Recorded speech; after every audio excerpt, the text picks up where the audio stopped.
വാർത്തയിലേക്ക് വീണ്ടും. മെട്രോയിലെ കുറഞ്ഞ യാത്രാ നിരക്ക് 10 രൂപയാണ്. ആദ്യഘട്ടത്തിലെ കൂടിയ യാത്രാ നിരക്ക് 40 രൂപയായും നിശ്ചയിച്ചിട്ടുണ്ട്.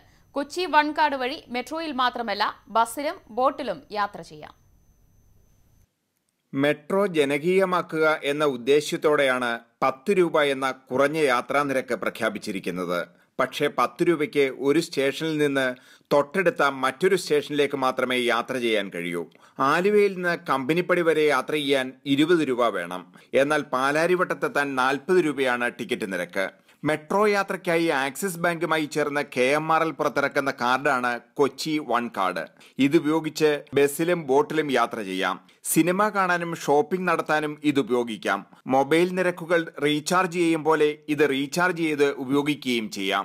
കൊച്ചി വൺ എന്ന ആപ്ലിക്കേഷൻ ഫോണിൽ ഡൗൺലോഡ് ചെയ്താൽ കൊച്ചി മെട്രോയെക്കുറിച്ചുള്ള എല്ലാ വിവരങ്ങളും അറിയാം. മെട്രോ സ്റ്റേഷനുകളിൽ നിന്നുള്ള തുടർ യാത്രാ സംവിധാനങ്ങൾ, സ്റ്റേഷനടുത്തുള്ള വ്യാപാരശാലകൾ, അവിടുത്തെ ഓഫറുകൾ എന്നിവയെല്ലാം കൊച്ചി വൺ ആപ്പിലുണ്ട്. ചുരുക്കത്തിൽ കൊച്ചിക്കാരുടെ ജീവിതശൈലി തന്നെ മെട്രോ മാറ്റിമറിക്കും. ന്യൂസ് 18 കൊച്ചി.